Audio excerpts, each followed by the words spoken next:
বলছি যে চা হবে? টাকা আছে আপনার কাছে? হ্যাঁ আছে। তাহলে অবশ্যই পাওয়া যাবে। আচ্ছা 10 টাকার চা দেবো না 20 টাকারটা? মানে? মানে 10 টাকারটা নর্মাল আর 20 টাকারটা একটু স্পেশাল চা। আর আপনাকে দেখে তো মনে হচ্ছে না আপনি 20 টাকার চা খাবেন বলে, ওই 10 টাকার চাই হয়তো খাবেন, তাই না?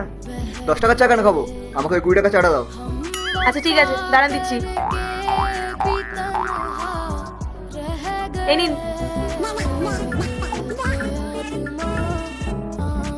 আর তুমি কি বলছিলে আমি 10 টাকা লোকাল চা খাই? ওইদিকে যে কোম্পানিটা দেখছো না, আমি ওখানে জব করি। আমি না মাসে 35,000 টাকা স্যালারি পাই, তোমার মতো চা বিক্রি করি না। সম্মান দিয়ে কথা বলো আমার সাথে। কি বললেন আপনি? সম্মান? মাত্র 35,000 টাকা স্যালারি পান, তাতে আবার আপনার সম্মান চাই? আপনার ওই অফিসের বস কখনো আপনাকে সম্মান দিয়েছে? ওনার আবার আমার থেকে সম্মান চাই? চুপচাপ চা খান আর বেরিয়ে যান এখান থেকে। আর এমনিও আপনার মতন এমপ্লয় না আমার দোকানে প্রায় দিনই আসে, এসে নিজেদের জীবনের দুঃখ প্রকাশ করে, বলে যে আপনাদের বস আপনাদের কিভাবে টর্চার করে।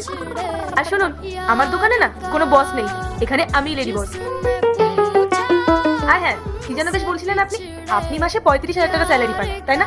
আমার এই দোকানে না কম করে রোজ 300 জন হলেও লোক আসে, আর তারা প্রত্যেকে যদি 10-20 টাকা করে চা খায়, তাহলে ভাবুন তো আমার পার ডে এভারেজ ইনকাম কত? প্রায় 4,000 টাকা।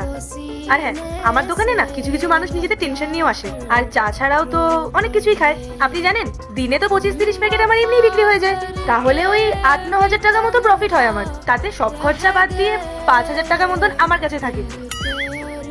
আর শুনুন, আমার না মাসে প্রায় 1.5 লাখ টাকা মতো ইনকাম আছে, তারপরেও এনার আমার কাছ থেকে সম্মান চাই। জানতো জ্ঞান দিতে আসবেন না। সত্যি? তুমি মাসে 1.5 লাখ টাকা ইনকাম করো? আরে তুমি যখন এত ইনকাম করো তখন এই চায়ের দোকান ছেড়ে একটা ক্যাফে খুলে ফেলো না? আসলে কি বলুন তো, আমি না শো অফ করা পছন্দ করি না। আর তারপরে আবার একটা ক্যাফে খোলো, সেখানে আবার নতুন একটা ছেলেকে কাজের জন্য রাখো, ও অনেক হেডেক। আমার তো এটাই ঠিক আছে, সকালবেলা এসে দোকান খোলো, সন্ধ্যাবেলা দোকান বন্ধ করে বাড়ি চলে যাও। যা প্রফিট হবে সব নিজের পকেটে। বিজনেস করে খাই, টাকা বাঁচাতে আমি ভালোই জানি। আপনি এক কাজ করুন না, আপনি একটা চায়ের দোকান খুলে নিন। হ্যাঁ, বিএসসি তো আমি এই চা বিক্রি করার জন্যই করেছিলাম। শো অফ করা মানুষ। শুনুন, চা বেচে বেচে না মানুষ প্রধানমন্ত্রীও হয়ে যাচ্ছে, আর এমনিও আপনার থেকে আমি অনেক গুণ বেশি টাকা ইনকাম করি।